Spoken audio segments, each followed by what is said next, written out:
Bismillahirrahmanirrahim. Assalamualaikum warahmatullahi wabarakatuh.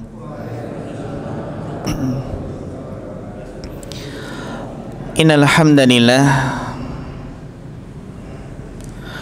nahmaduhu wa nasta'inuhu wa nastaghfiruh wa na'udzu billahi min syururi anfusina wa min sayyiati a'malina. Man yahdihillahu fala mudhillalah wa man yudlil fala hadiyalah. Asyhadu an la ilaha illallah wahdahu la syarikalah wa asyhadu anna Muhammadan abduhu wa rasuluh. Allahumma salli wa sallim ala nabiyyina Muhammadin wa ala alihi wa sahbihi wa man tabi'ahum bi ihsanin ila yaumiddin, amma ba'd. Ingkang kula hormati sesepuh, bini sepuh, bapak-bapak, ibu-ibu, jamaah pengaosan Masjid Al-IPHI Al-Mabrur IPHI ingkang mugi-mugi tansah diporahmati Allah Subhanahu wa taala. Alhamdulillah, kita bersyukur kepada Allah Subhanahu wa taala di kesempatan yang berbahagia ini kita masih diberikan kesehatan dan kesempatan oleh Allah Subhanahu wa taala sehingga bisa berusaha untuk tetap istiqomah, semangat di dalam menuntut ilmu, di dalam thalabul ilmi yang akan memudahkan langkah seseorang menuju surga Allah Subhanahu wa taala. Barang siapa yang menuntut ilmu, Allah akan mudahkan jalannya menuju surga. Bapak Ibu jamaah rahimakumullah, tidak terasa nih kita sudah masuk bulan Sya'ban yang sebentar lagi akan memasuki bulan Ramadan. Maka tentunya kita semakin menguatkan doa kita, semoga Allah memberikan kesehatan, sehat walafiat, umur yang panjang yang barokah, sehingga bisa terus untuk menambah amal kita, menambah bekal kita ketika nanti menghadap Allah Subhanahu wa taala. Bapak Ibu jemaah rahimakumullah, sudah lama nggih kita belajar fikih. Nggih, pun pinten tahun Pak Bu? Wiwit tahun pinten? Nggih. Kita mulai dari kitab Thaharah nggih. Kita mulai dari kitab Thaharah. Setelah itu kitab sholat, kitabus sholah. Ketika kita sudah memulai dari kitab Thaharah, kitab sholat, kemudian kitab sasampunipun sholat sesudah kitab sholat kita belajar tentang kitab zakat, kitab zakah, atau sebelum kitab zakah kitab janais, kitab al-janais niku napa? Proses pengurusan jenazah. Demikian pula kitabuz zakah, kitabus siyam, dan terakhir adalah kitab al-buyu, kitab jual beli. Sebenarnya masih ada fikih ibadah yang belum kita sampaikan, belum kita pelajari, yaitu kitabul hajj, yang berkaitan dengan masalah fikih haji. Insyaallah nanti ya di waktu-waktu yang berikutnya bisa kita bahas tentang fikih haji. Dan setelahnya Bapak Ibu kita belajar fikih buyu, fikih jual beli, kemudian ada fikih makanan dan minuman, fikih at'imah, kemudian fikih mawaris. Insya Allah di kesempatan malam hari ini kita akan mempelajari tentang fikih nikah. Ternyata para ulama terdahulu itu sangat Pak Bu, sangat rapi, sangat rapi di dalam di dalam menyusun bab-bab fikih. Jadi menyusun bab fikih itu bukan sekedar asal-asalan, tapi ada tujuannya di balik penyusunan bab-bab fikih. Karena para ulama terdahulu adalah para ulama yang sangat cerdas. Bagaimana kecerdasan para ulama yang susah ditemukan di zaman sekarang ini. Kisah para ulama terdahulu bukanlah kisah yang fiktif, namun kisah nyata. Yang mana sebagian ulama seperti Imam Syafi'i ketika melihat, sekali lihat langsung hafal. Nah, di dalam menyusun bab-bab fikih ternyata ada urutan tertentunya. Sebagaimana dalam kitab ini kitab Al-Wajiz fi Fiqhi Sunnah wa Kitabil Aziz, dimulai dari bab toharoh, bab bersuci, kemudian bab sholat, bab siam, bab zakat, haji. Kemudian apa?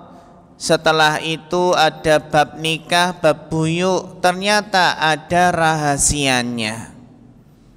Kenapa dimulai dengan fikih ibadah? Karena memang tujuan utama Allah menciptakan manusia itu adalah untuk beribadah kepadanya, untuk mengesahkan Allah. Ya, dimulai dari bab sholat karena tiangnya agama.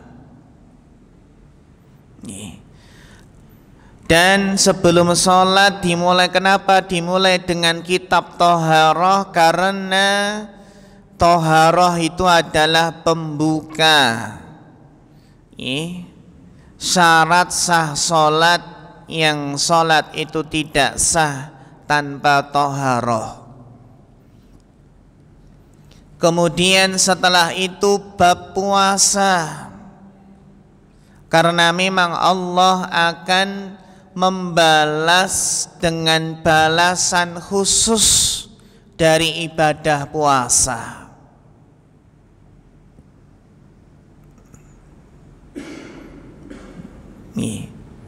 Setelah ibadah badaniyah, ibadah badan, kemudian ada zakat, yaitu ibadah yang berkaitan dengan harta, ibadah maliyah.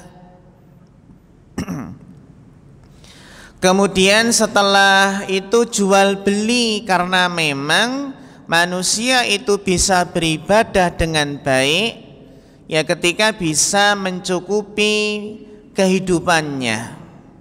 Jadi bekerja tujuannya adalah agar bisa beribadah dengan baik, mencari ma'isyah, mencari penghidupan. Ketika sudah bisa mencari penghidupan, sudah siap, maka akhirnya disyariatkan untuk menikah.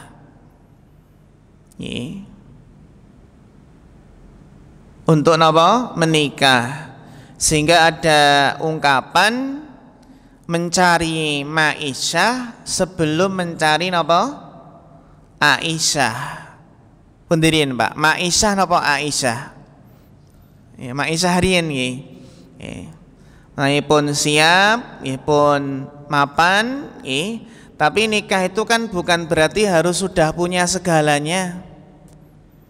Yang penting adalah bagaimana seseorang itu siap dari segi mentalnya, siap ilmunya, siap untuk menafkahi, siap untuk bekerja. Mencari maisha, nikah. Nah, ketika sudah terpenuhi keinginan manusia berupa makan, minum, kemudian nikah, ini perlu ada yang ngerem, biar tidak melampaui batas, sehingga setelahnya ada fikih jinayat. Fikih apa? Fikih jinayat. Fikih jinayat ini yang akan apa? Akan mengerem manusia agar tidak melampaui batas.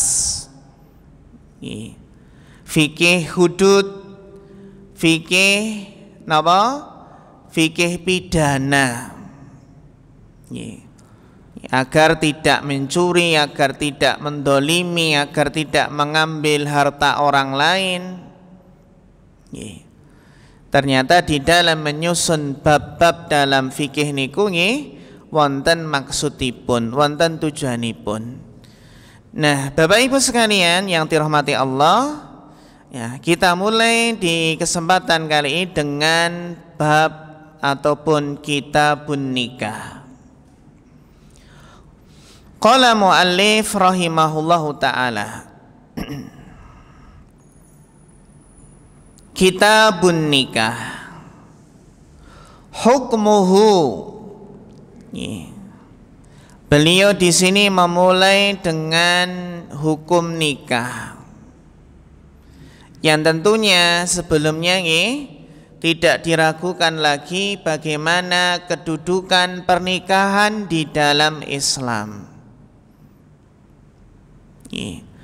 Kita ingat bahwasannya apa Pak Bu? Di antara ujian Allah di akhir zaman ini adalah tersebarnya fitnah syahwat, di mana kita lihat banyak yang mengumbar aurat, banyak pergaulan bebas. Coba kita lihat berita kemarin yang viral Pak, ditemukan koper berwarna merah. Isine apa Pak? Isine pun isine cewek nggih. Oh, isine cewek. Isine pun daging. Cobi. Koper berisi merah, koper merah dibuka isine daging menungso. Nggih. Di korban mutilasi. Korban apa? Mutilasi. Yang anehnya apa Pak Bu? Anehnya ketika korban mutilasi tersebut dibuka, enten kepalane mboten enten kepalanipun. Dadi napa? Daging mawon.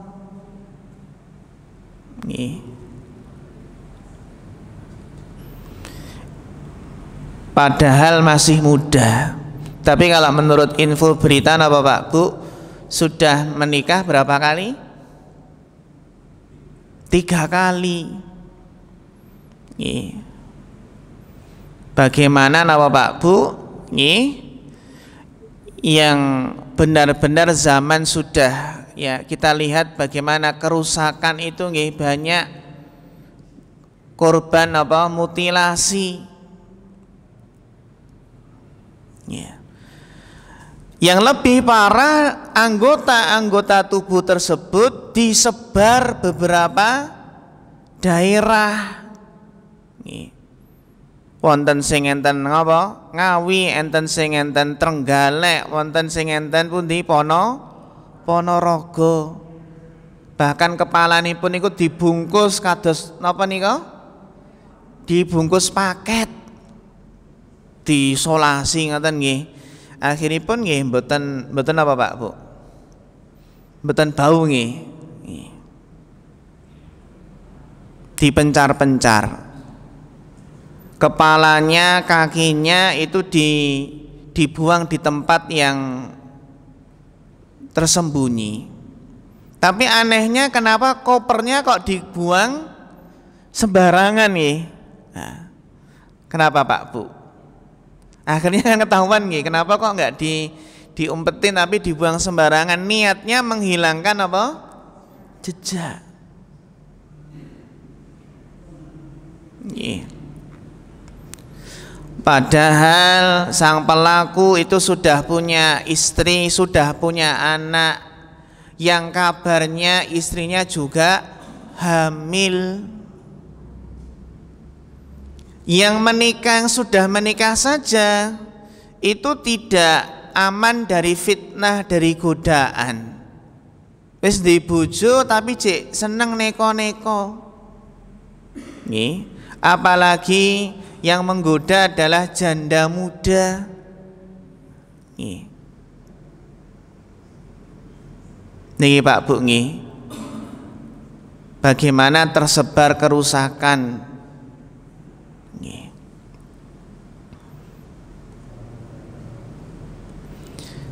Sehingga bisa kita pahami, nih, sebenarnya menikah itu adalah napa? Di antaranya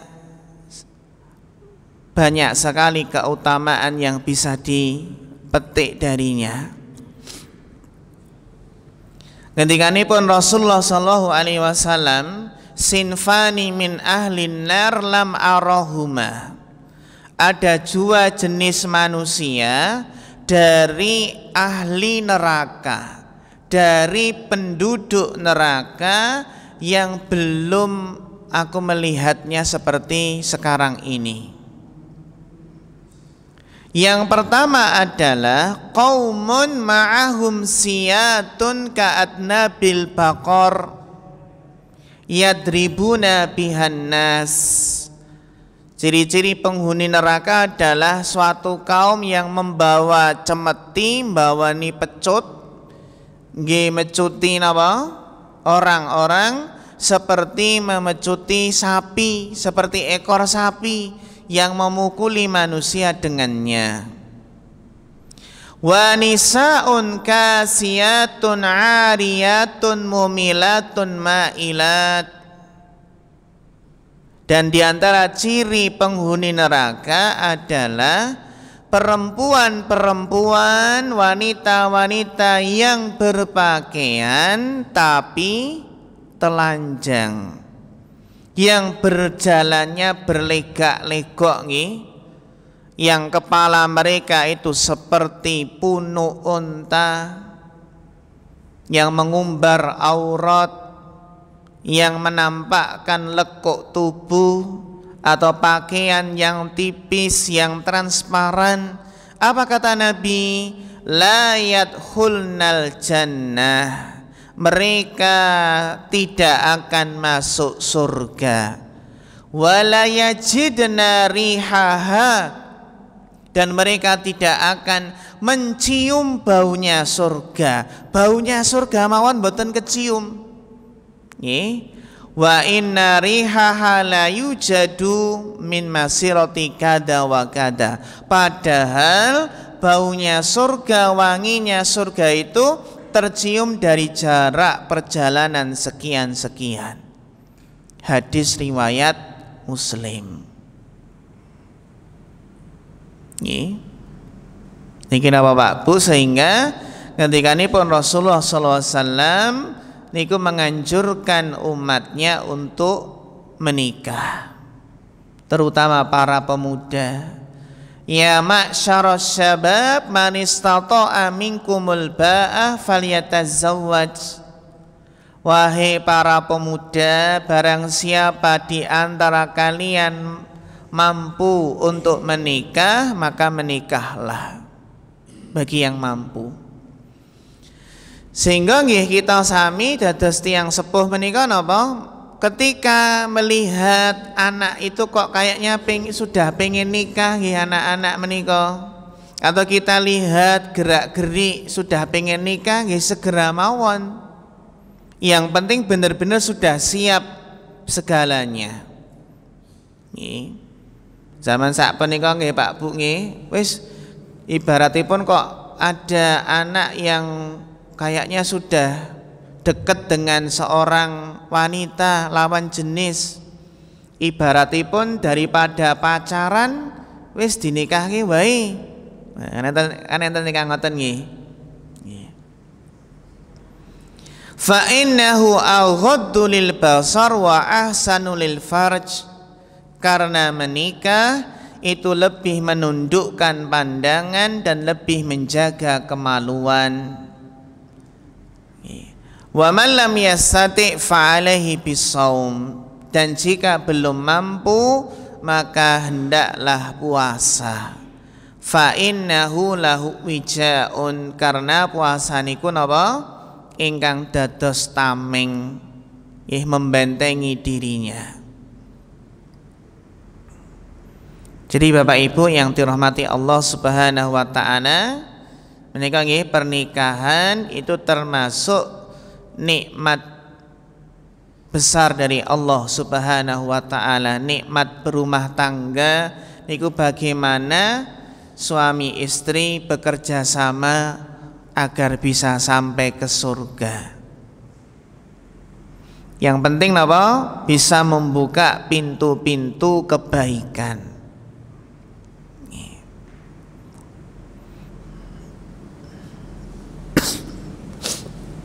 Sebagaimana ayat yang sering kita dengar nih ketika di acara pernikahan, wa min ayatihi an khalaqalakum min anfusikum azwaja litaskunu ilaiha.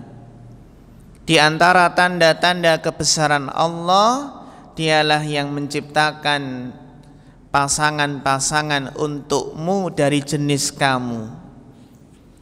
Litaskunu ilaiha, agar kamu merasa cenderung, merasa tentram kepadanya. Wa ja'ala bainakum mawaddata warahmah, sehingga nggih doanipun samawa.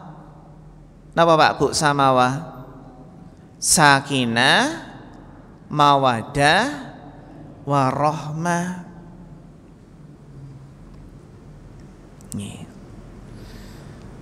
Terlebih lagi kalau dikaruniai anak-anak yang soleh, maka akan menjadi apa? Pahala yang tidak terputus. Nah, definisi ataupun ta'rifun nikah, an-nikah niku kan bahasa Arab. Yang sekarang bahasa Indonesia sebenarnya itu bahasa Arab. An-nikah niku bahasa Arab. Yang secara bahasa artinya adalah berkumpul, bersatu, berhubungan. Sedangkan dalam istilah fikih, terutama di dalam madhab Syafi'i, pernikahan itu adalah sebuah akad yang akhirnya membolehkan apa? Hubungan suami istri dengan lafadz nikah. Ankahtu zawajtu, kan ngaten nggih, saya nikahkan, saya kawinkan Anda dengan mahar. Maharin apa? Nggih, maharipun ampun sandal jepit. Enten mboten Pak Bu? Maharin apa? Sendal jepit. Enten nggih wingi nggih. Tirosipun gen viral. Nek gen viral kan aneh-aneh nggih. Maharipun apa? Sendal jepit. Nggih, ki regine pinten Pak Bu sendal jepit? Mereke napa? Swallow nggih. Tidak menghargai wanita. Nek saged nggih menawi mampu nggih saenipun maharnya yang napa? Yang besar, mahar yang napa? Yang menghargai wanita. Jadi yang namanya mahar, mungkin kita bahas ya, mahar itu kan yang paling berkah itu yang mudah. Mudah itu tidak mesti murah. Mahar itu kan haknya wanita, sehingga wanita berhak menentukan apa maharnya. Kita lihat bagaimana Rasulullah niku nggih berapa emas saja mahar beliau untuk para istri beliau. Nggih. Sedangkan hukum nikah itu tersendiri, Bapak Ibu, kesimpulannya pun apa? Hukum menikah itu tergantung dari kondisi seseorang, yang mana antara satu dengan yang lainnya niku berbeda, tergantung dos pundi kondisinipun. Sehingga para ulama membagi hukum nikah menjadi beberapa. Di antaranipun apa? Pertama, nikah niku hukumnya wajib. Hukumnya wajib. Kapan? Jika pihak laki-laki atau perempuan, jika apa? Sudah mampu, tidak ada halangan, serta dia itu yakin akan terjatuh ke dalam zina jika tidak menikah. Jadi wajib niku kapan? Kapan nikah itu hukumnya wajib? Jika sudah mampu, tidak ada halangan, dan dia yakin kalau enggak menikah bisa terjatuh ke dalam zina. Seperti kalau orang pacaran kalau dibiarkan begitu saja, kalau nggak segera dinikahkan, ini bahaya ini, karena pacaran itu mendekati zina. Yang mana nikah ini wajib ketika apa wau sudah mampu, tidak ada halangan, dan yakin kalau enggak menikah bisa terjatuh ke dalam zina. Dan ini tidak bisa dibendung meskipun dia berpuasa, tapi ternyata tetap tidak terbendung.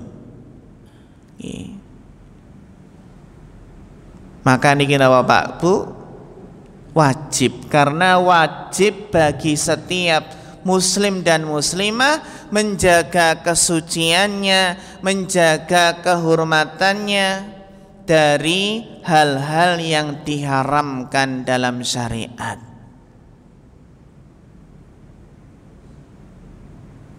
Niki Pak Bu wajib. Kapan wajib?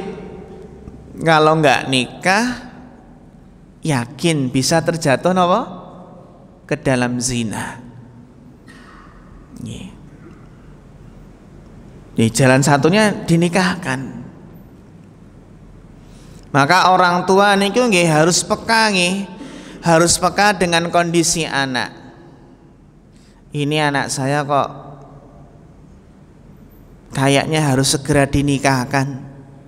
Bahaya kalau nggak dinikahkan. Wis cedak karo cewek, ngeten nggih, atau cedak dengan cowok. Nggih.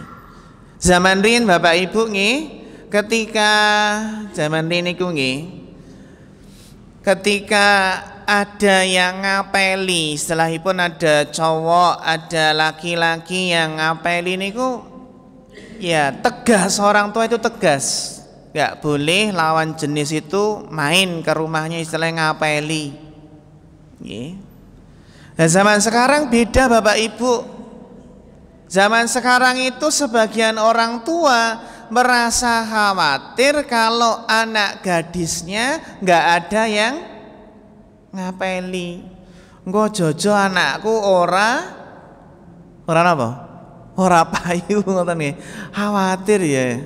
Kok renek sing ngapeli. Nggih.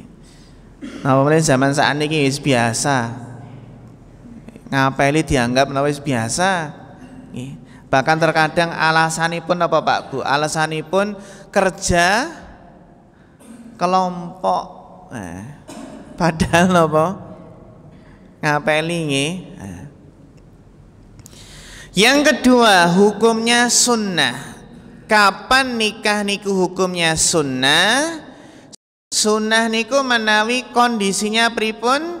Kondisinya itu sudah mampu, punya keinginan menikah, ini sudah mampu tapi belum melaksanakan. Dia sudah mampu tapi masih bisa menjaga diri.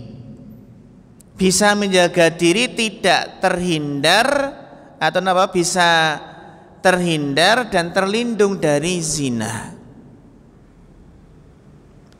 Istilahnya apa? Meskipun dia belum menikah tapi tetap bisa menjaga diri. Niki sunnah. Kapan sunnah? Sudah mampu, ngaten nggih, tapi belum menikah, tapi sudah mampu tapi masih bisa menjaga diri. Kalau yang wajib tadi kan apa? Mampu tapi apa? Khawatir kalau nggak segera nikah bisa terjatuh ke dalam zina. Niki wajib. Berbeda dengan yang sunnah. Sunnah niku apa? Mampu tapi masih bisa mengontrol diri, masih bisa menjaga diri. Niki wajib sunnah. Bahkan nikah niku bisa jadi hukumnya haram. Kapan Pak Bu nikah niku haram? Ketika seseorang nikah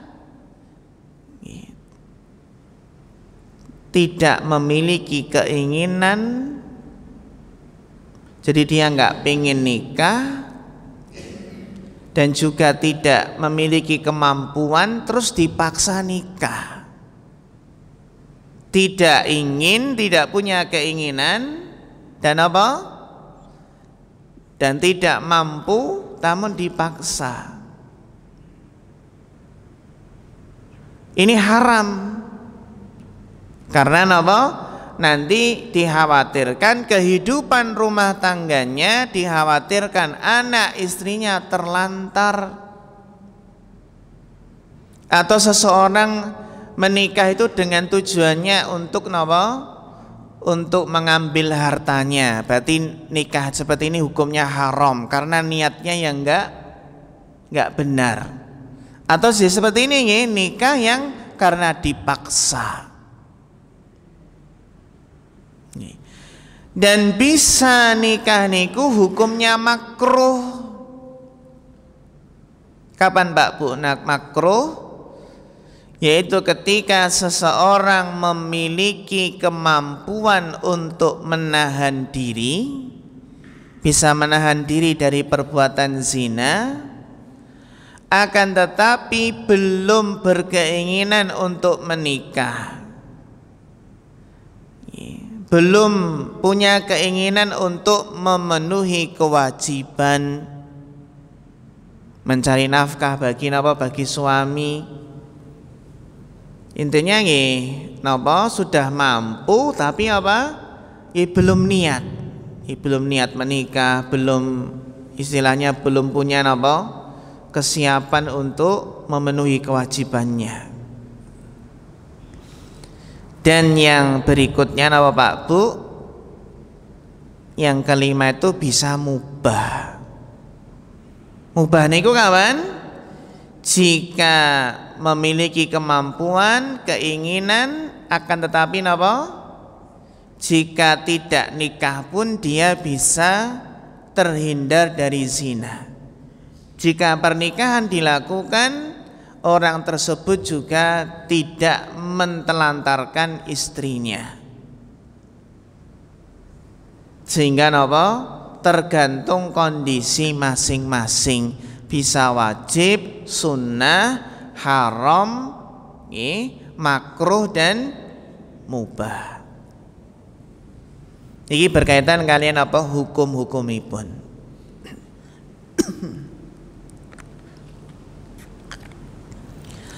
Kemudian Bapak Ibu, di antara hal yang terpenting di dalam nikah niku nggih yang dinamakan dengan rukun nikah.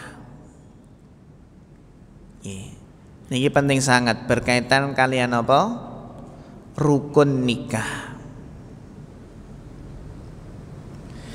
Jadi sebagaimana ibadah niku nggih enten rukunipun.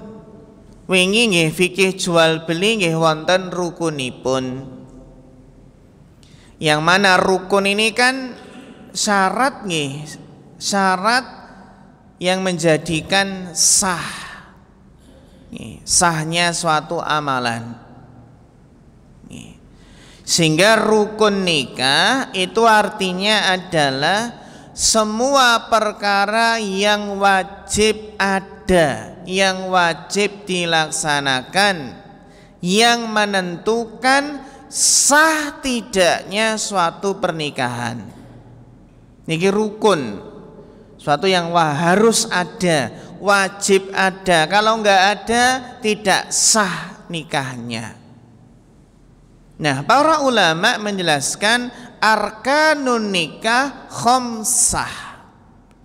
Rukun nikah niku wonten gangsal. Ingkang pertama napa? Az-zaujan au an-nakih, orang yang akan menikah. Bisa kita sebut napa? Calon pengantin pria. Calon pengantin pria. Nah, calon pengantin pria niku wonten persyaratanipun. Persyaratanipun apa? Ya harus beragama Islam. Iki. Jadi tidak boleh menikah dengan non muslim, laki-laki non muslim tidak boleh. Dan tidak sedang ihram. Nalikanipun berihram nggih haji atau umrah niku tidak boleh menikah. Haram hukumnya menikah dalam kondisi ihram. Dan calon pengantin pria niki napa? Menikah niku nggih berdasarkan keinginannya, bukan paksaan. Tirosipun sakniki sudah bukan zamannya Siti Nurbaya, ngoten nggih. Oh, bocah sak zaman niki Mas nggih wis ra zamane napa? Dijodoh-jodohke ngoten nggih. Tapi orang tua niku nggih berhak untuk mengarahkan, untuk membimbing. Termasuk napa Pak Bu, janjanipun nek miturut Islam niku kan ayah niku berkewajiban mencarikan jodoh untuk putrinya, jodoh yang terbaik untuk putrinya. Karena kan yang namanya wanita niku cenderung pasif, cenderung menunggu. Maka seorang ayah jangan ragu untuk menawarkan putrinya kepada seorang pemuda yang ia anggap napa, pemuda ini baik, pemuda yang soleh, pemuda yang bertanggung jawab. Pun pernah dereng Pak? Pun pernah dereng jenengan nawarke ngoten, Mas gelem ra nikah karo anakku? Pun pernah dereng? Sampun nggih? Pernah? Nggih.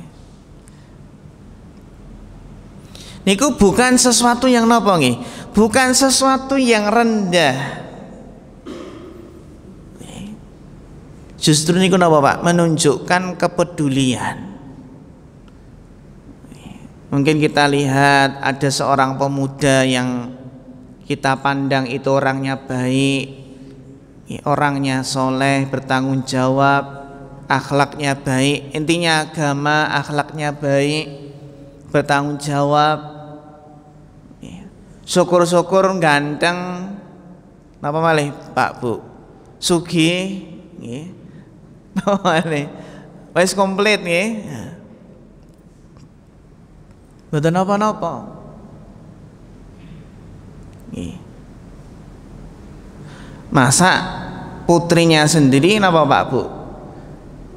Diminta untuk cari sendiri, suruh napa?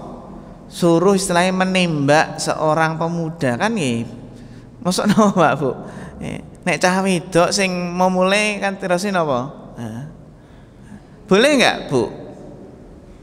Boleh nggak? Maksudnya seorang gadis niku yang aktif kan ngaten. Dalam artian nggih, ketika bertemu dengan mas-mas terus ditawari, "Mas, mau nggak menikah dengan saya?" Pripun Bu? Boleh nggak seperti itu? Boleh. Nek wong Jawa napa?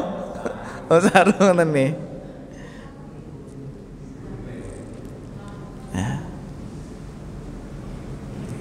Kalau malu nih, berarti kan bapaknya nih. Kita lihat bagaimana Siti Khadijah niku pernah napa? Juga menawarkan beliau nih, Siti Khadijah bagaimana menawarkan kepada Nabi sallallahu alaihi wasallam untuk menikahi beliau. Tetapi tetap dalam hal ini nih, bagaimana tetap kita bisa menjaga istilahnya kita perhatian dengan syariat Islam dan juga kita perhatian dengan adat atau uruf kebiasaan selama tidak menyelisih syariat. Sekiranya kalau malu ya paling tidak napa lewat perantara ya bapaknya atau kakaknya untuk menawarkan tadi. Jadi napa Bapak Ibu, berdasarkan keinginan sendiri bukan paksaan. Jadi niku nggih, kemudian identitasnya jelas. Mengetahui nama calon istrinya atau sosoknya, bagaimana sifatnya. Pak Bu, mengenali calon itu bukan dengan pacaran. Karena pacaran itu penuh dengan kepalsuan. Yang ditampakkan hanya yang baik-baik saja. Sehingga banyak pacaran berpuluh tahun, bertahun-tahun, tapi pernikahannya hanya seumur jagung. Banyak yang kaget, berakad nikah kok beda. Orang kaya dhisik pas lagi napa? Pacaran. Kan ngoten kok beda banget. Nah.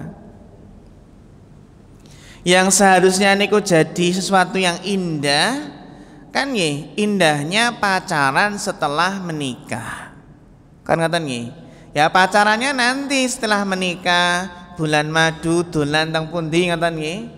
Tapi kalau sudah pacaran dulu nanti setelah akad nikah ya menjadi sesuatu yang biasa.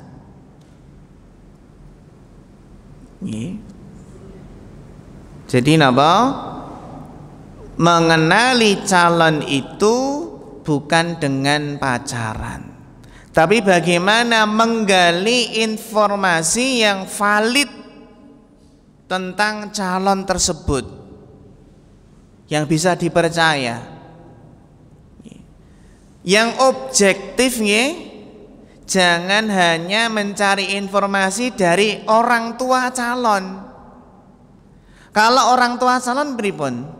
Yang disampaikan nggih yang baik-baik. Wah, anakku rajin tenan Mas, nek jam 3 wis bangun, tahajud, nggekne teh ngoten nggih. Masya Allah, manut tenan ngoten nggih. Yang baik-baik nggih. Nah. Mungkin teman dekatnya yang dipercaya, atau mungkin gurunya yang pernah mengajarnya. Kalau satu sumber nggak cukup, sumber yang lain untuk menguatkan bagaimana testimoninya.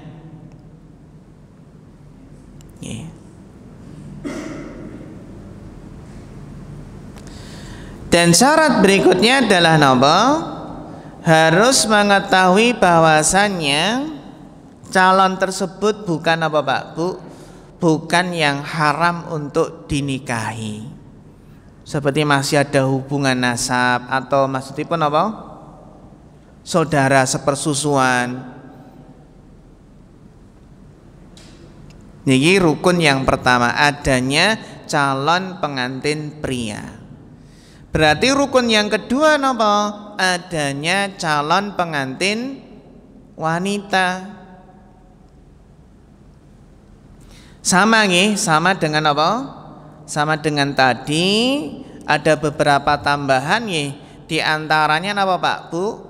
Harus berstatus single. Berarti apa? Dalam keadaan dia nggak punya suami, ya, tidak dalam status menikah dengan orang lain. Kenapa kok dalam laki-laki tadi tidak ada napa? Tidak ada keterangan napa? Single. Kenapa Pak?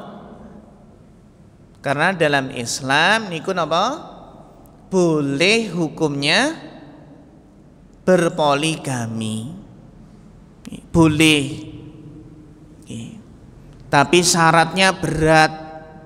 Syaratnya harus adil. Kalau nggak adil nanti dibangkitkan di hari kiamat dalam keadaan miring tubuhnya. Jadi bahunya niku napa?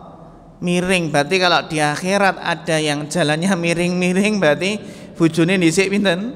Loro, terus radil ngoten nggih. Wah, miring-miring mlakune miring-miring ngoten nggih.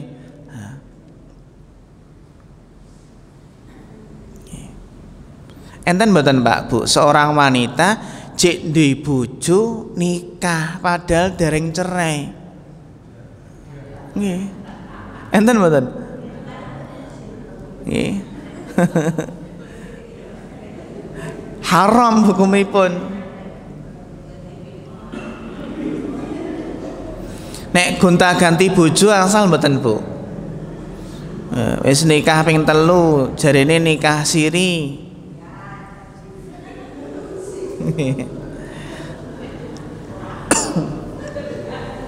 Nih, jadi niku syaratnya calon pengantin wanita niku nggih harus benar-benar single, dan tidak sedang dalam masa iddah, dalam masa penantian. Kalau laki-laki kan secara asal tidak ada masa iddahnya. Beda dengan wanita, ada masa iddah. Kalau wanita yang baru dicerai, masa iddahnya 3 kali haid. Kalau wanita yang ditinggal meninggal suaminya, masa iddahnya 4 bulan 10 hari. Wanita yang hamil, masa iddahnya sampai melahirkan. Jadi nggak boleh langsung menikah. Yang hikmahnya besar sekali, masa iddah niku hikmahnya besar. Yang mana napa Pak Bu? Dalam Islam masa iddah itu kan diantara hikmahnya untuk memastikan benar-benar di dalam rahimnya ini benar-benar bersih. Atau kalau ada anak ya jelas anaknya siapa. Atau masa iddah itu juga memberikan kesempatan barangkali pengen rujuk. Dalam masa iddah kan bisa rujuk, bisa kembali. Dan dalam Islam saja menceraikan istri, mentalak niku ada aturannya. Contohnya apa Pak Bu? Mentalak itu kan nggak boleh menceraikan istri dalam kondisi haid. Itu haram, nggak boleh menceraikan istri dalam kondisi istri itu haid. Atau nggak boleh menceraikan istri dalam kondisi suci tapi sudah digauli. Sudah pernah apa?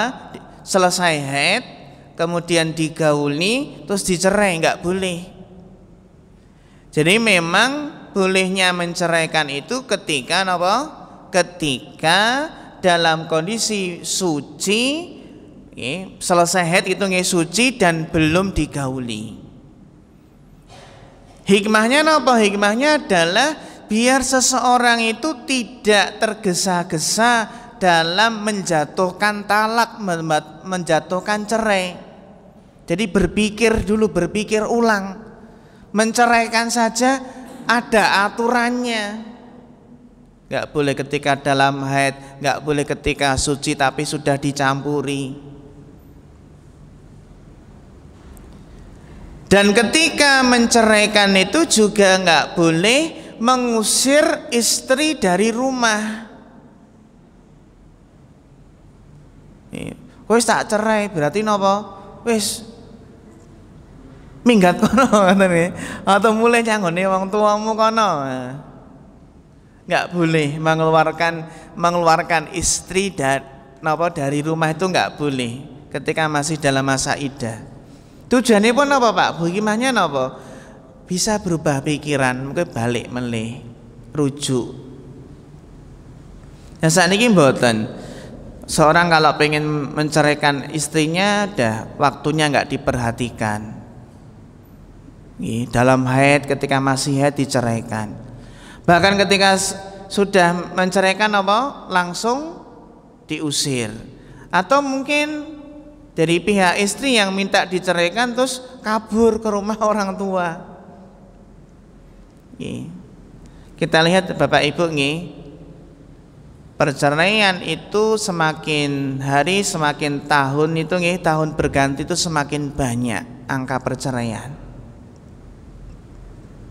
Saat ini kan enten wacana nih, wacana dari Kemenak nih, yang kabar-kabarnya niku napa? Nih, ketika wingi kan enten seleksi nih, seleksi penghulu. Seleksi penghulu, seleksi nih cukup ketat tau wingi menika. Ada wacana dos pundi penyuluhan, babakan penyuluhan, bagaimana syarat pernikahan itu ya benar-benar harus paham. Paham berkaitan dengan apa? Dengan fikih pernikahan.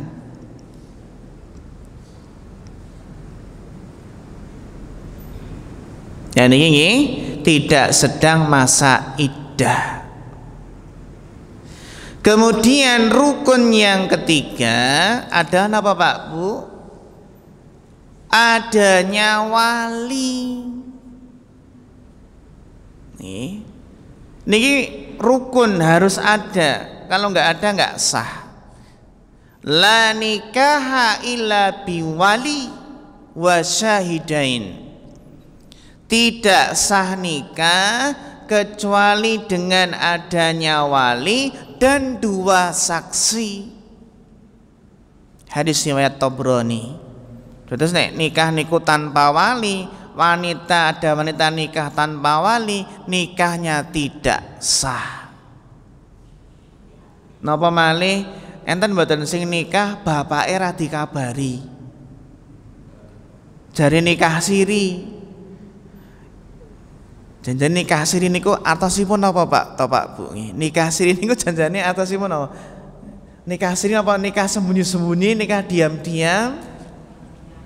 Ya nikah siri niku kan nikah yang tidak dicatat kan ngeten nggih. Tidak dicatat oleh negara. Monggo Bapak.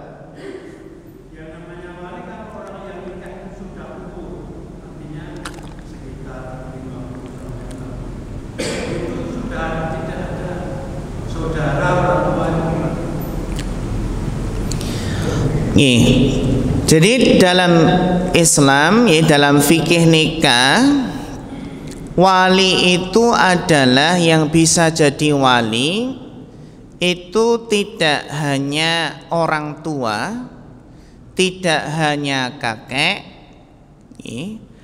tapi napa Pak Bu, ada pihak lain yang bisa jadi wali. Seperti napa? Seperti saudara laki-laki. Atau kalau nggak ada saudara laki-laki nggih bisa paman. Bisa napa?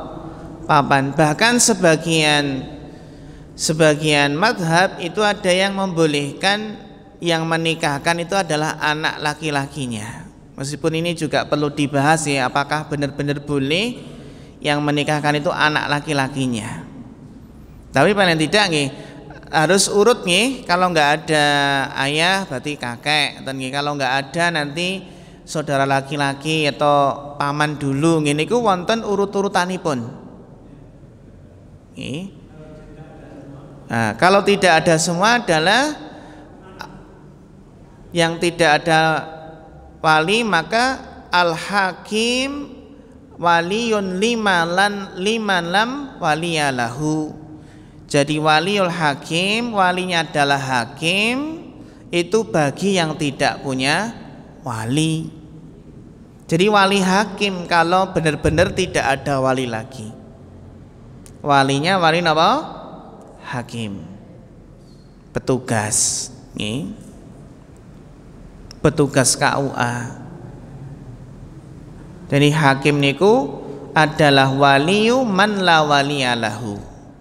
Adalah wali bagi yang benar-benar tidak punya wali. Dan ketika masih ada wali yang paling tinggi ini nggak boleh dialihkan ke yang lain. Kalau masih ada bapak ya nggak boleh dialihkan ke paman atau saudara laki-laki. Kecuali kalau bapak nggak mau menikahkan. Karena tadi kejadian bapaknya nggak mau menikahkan. Alasannya pun apa? Alasannya karena apa? Ra cocok nih.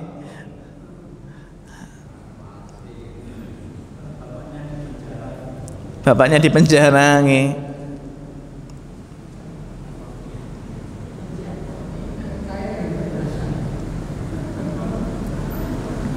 Nah, wali menika kan wonten syaratipun Bapak Ibu.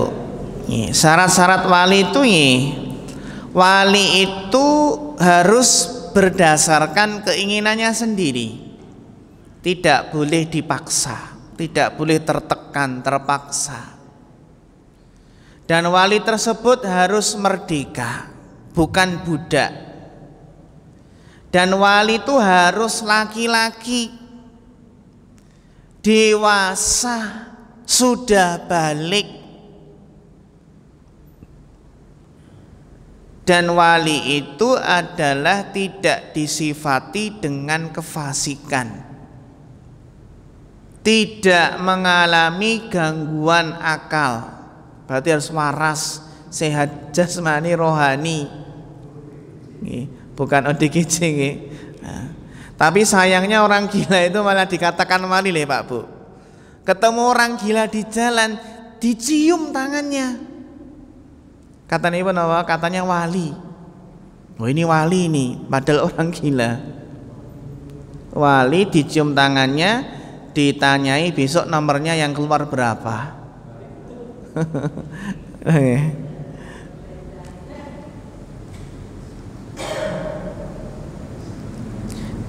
Dan juga wali itu tidak boleh wali yang sudah pikun, jadi tua atau sudah pikun.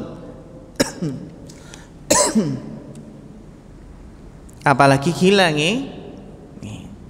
Dan wali tersebut juga bukan dalam kondisi ihram.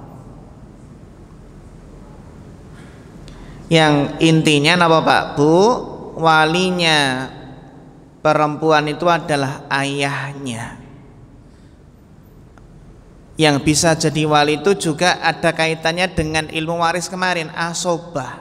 Asobahnya siapa? Pewaris laki-laki atau asobah untuk seorang perempuan. Janda itu juga pakai wali mboten Pak Bu? Pakai wali tetap. Ya. Karena kalau nggak ada wali itu ya nanti akan banyak tersebar apa Pak Bu kerusakan. Coba wingi kejadian sinten nika sing menikah wingi nika le. Kata bapaknya itu sudah nikah siri dengan pelaku. Tapi bapaknya nggak dikabari, nggak dimintai jadi nopo? Jadi wali.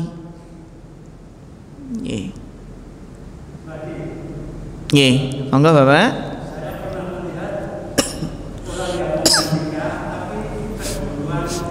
Walinya, ayahnya itu meninggal, itu diijabkan di depan jenazah. Itu maksudnya. Mungkin maksudnya agar jenazahnya itu menyaksikan pernikahan apa? Putrinya atau anaknya nggih. Nggih. Nggih. Kita lihat Bapak Ibu, kan yang namanya nikah, jodoh, ajal kematian itu kan sudah ditentukan nih. Ada yang nikah, ada yang nikah niku bar ijab, pengantin laki-lakinya meninggal. Sebaliknya bar ijab kabul, pengantin wanitanya yang meninggal.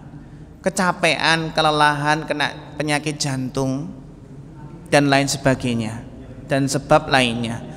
Ada juga yang pas nikah bapaknya meninggal, bar ngijabke meninggal. Enten mboten? Enten. Bar ngijabke meninggal. Kayak seolah-olah tugasnya udah selesai itu ya Pak. Langsung habis meninggal.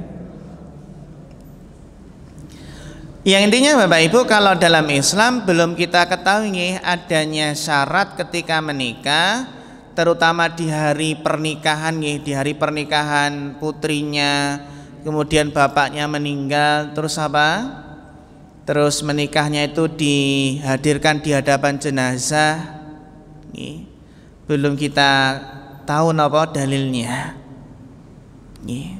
Meskipun kita lihat ya seperti itu Bapak Ibu ketika istilahnya adalah dekorasi pengantin itu yang dirias akhirnya berubah menjadi napa? Berubah menjadi tempat takziah, berubah menjadi rumah duka. Monggo Bapak, apakah wali itu boleh berlainan agama? Pertanyaan bagus apakah wali itu boleh berlainan apa? Agama. Sebagaimana tadi dijelaskan bahwasannya apa Bapak Ibu, dalam wali tadi ada beberapa syarat. Tambahan dari syarat tersebut yang tentunya ini tidak kita singgung, tapi adalah syarat yang inti sebenarnya. Pertanyaan bagus sekali Bapak bahwasanya syarat dalam Islam wali nikah itu harus napa? Harus Islam. Jadi itu adalah syaratnya bagaimana wali itu adalah Islam. Sehingga napa? Tidak boleh wali itu dari non muslim. Di antara syarat wali itu harus beragama Islam. Saksi sami, saksi pun juga harus muslim. Harus tadi kan kita lihat yang kita bahas tadi kan apa? Wali itu harus napa? Harus tidak fasik. Tidak fasik. Ini kan tidak fasik, berarti tidak fasik saja tidak boleh, apalagi non muslim kan gitu.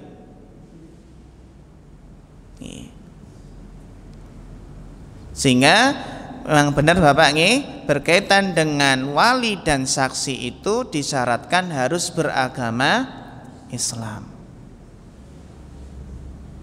Ya kalau tidak ada mungkin keluarganya itu non muslim semua, berarti walinya wali hakim. Wali apa? Wali hakim. Wali hakim itu wali yang ditunjuk oleh negara, KUA. Ketika wali nasab nggak ada yang beragama Islam. Kan enten mungkin dia muslimah yang mu'alaf itu baru masuk Islam. Maka yang jadi walinya wali hakim dari petugas KUA.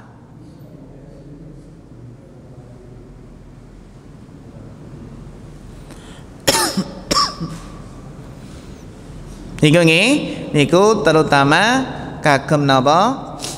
Wanita yang mu'allaf.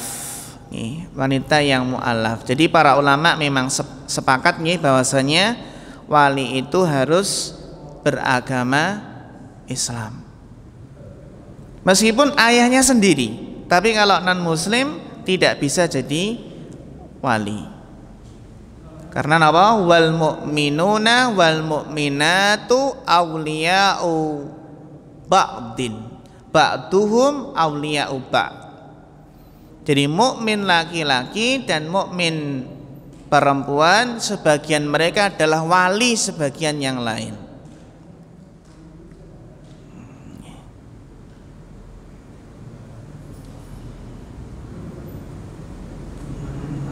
Ngerti nggih? Dan tadi ada urut-urutannya nih, urut-urutannya ayahnya. Jadi dimulai yang atas dulu. Ayahnya, kalau nggak ada ayahnya berarti kakeknya. Nih. Saudara laki-laki, saudara sekandung atau saudara laki-laki dari bapak. Nih. Saudara laki dari bapak kan berarti paman, katanya. Jadi dimulai dari yang paling terdekat. Jadi sultan atau hakim niku wali man la waliyalahu.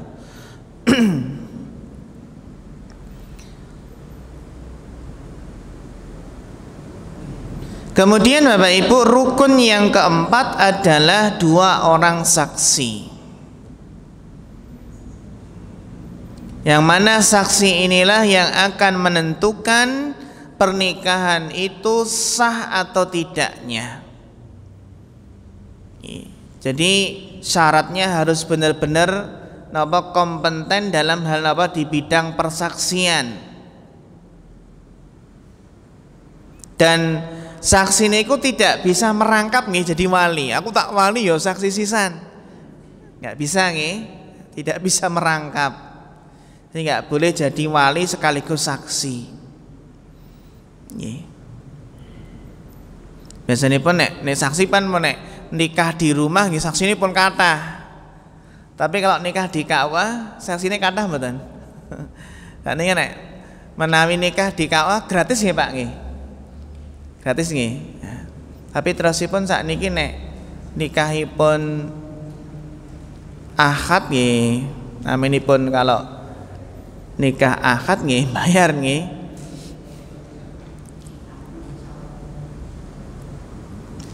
Sedangkan rukun yang kelima napa Pak Bu adalah ijab qabul. Adanya akad. Akad yang dilakukan oleh calon pengantin pria dan wali dari pihak mempelai wanita. Ada kata-katanya utawi lafadznya zawajtuka, ankahtuka, saya nikahkan kamu dados tidak harus dengan bahasa Arab, bahasa Indonesia pun boleh. Demikian Bapak Ibu yang bisa kita bahas di kesempatan pagi malam hari ini. Monggo Bapak, mana yang ada pertanyaan?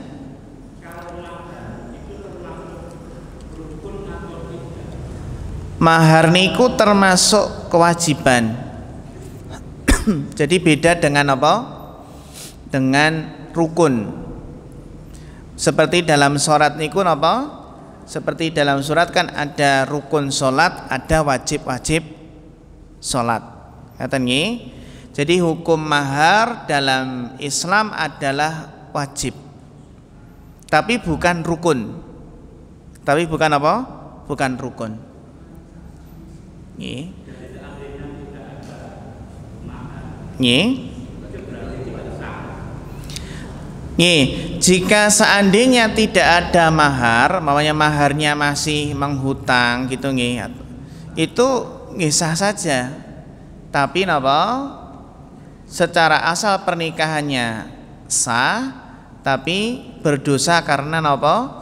Tidak ada mahar. Nggih.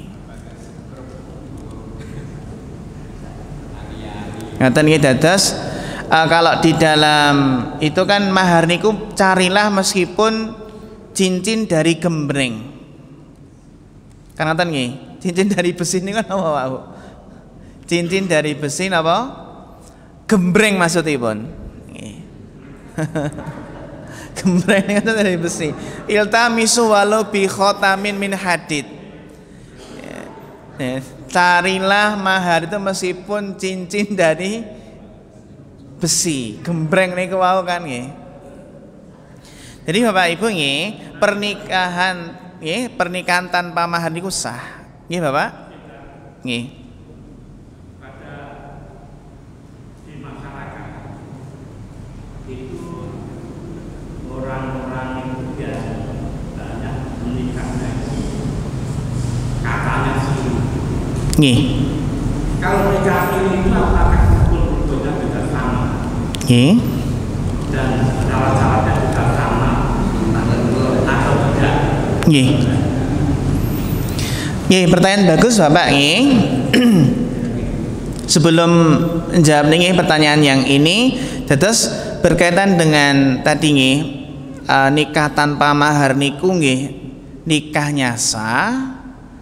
Tapi napa? Jika seandainya nanti tanpa mahar ketika sudah jadi istri tetap harus apa? Wajib diberikan mahar. Kalau enggak ya berdosa bagi napa? Suami karena tidak melakukan apa? Kewajibannya. Nanti istilahnya mahar misli. Mahar misli niku nggih mahar umumnya ya, umumnya wanita di daerah tersebut maharnya itu berapa? Nggih, ya Bapak?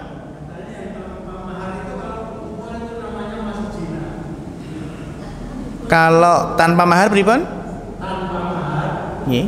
itu kalau kumpul masih zina atau kalau maharnya belum dikasih. Nggih. Kalau maharnya belum dikasih. Nggih.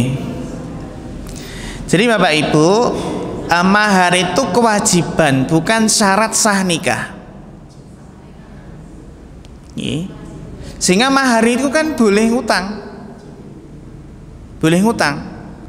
Contohnya nggih, dengan mahar mas kawin 10 kilo. 10 kilo, 10 gram dibayar ngutang. Nggih, ngutang, mboten apa-apa ngutang. Kan dibayar tunai, adanya dibayar tunai kan berarti boleh dibayar apa? Ngutang nggih. Atau ngutang separuh atau diangsur nggih. Jadi kan wa atun nisaa sadaqatihinna nihlah. Berikanlah mahar mas kawin kepada wanita-wanita yang hendak kamu nikahi sebagai apa? Pemberian dengan penuh kerelaan. Jadi nggih sah. Nggih. Tapi kalau ketika mahar tersebut tidak disebutkan ketika akad, istri tetap berhak mahar misli, mahar sesuai dengan kebiasaan wanita di keluarga tersebut atau di lingkungan tersebut. Dan jika suami tidak mampu membayar mahar ketika akad kan bisa napa? Ditunda. Pembayarannya bisa ditunda, ngutang riyin. Dan seandainya istri menggugurkan haknya atas mahar, ya nggak apa-apa, udah maharnya pun mboten sah disaur gitu nggih. Udah merelakan nggak? Sudah merelakan istri. Nggih. Jadi nggih, bukan kok terus zina gitu nggih, bukan, karena itu tidak berkaitan dengan sah tidaknya nikah. Dan nggih.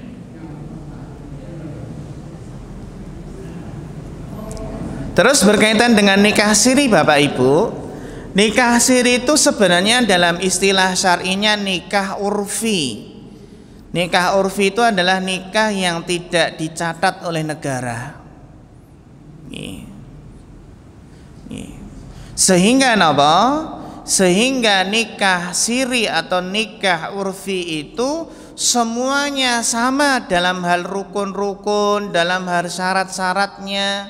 Ini sama, harus ada wali, ada saksinya. Kalau tidak terpenuhi rukunnya, maka dikatakan apa? Zina. Kalau tidak terpenuhi rukun-rukunnya. Jadi bukan berarti nikah siri terus diam-diam tanpa wali itu adalah nikah nikah yang tidak sah.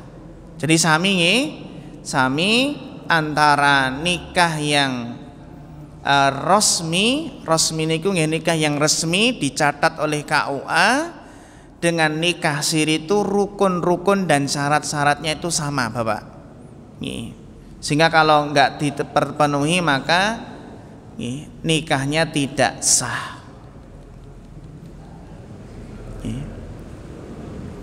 Siri niku bukan berarti sembunyi-sembunyi nggih. Siri niku janjanipun nggih mau ya disaksikan sekampung ning mboten dicatet. Dereng napa? Dereng dicatet kawan niku siri janjanipun.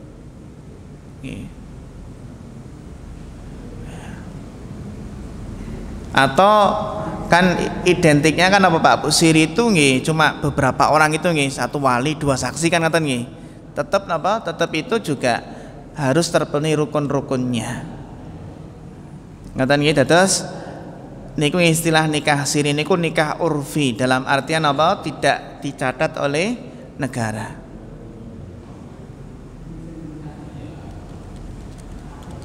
Ngaten wonten malih pertanyaan?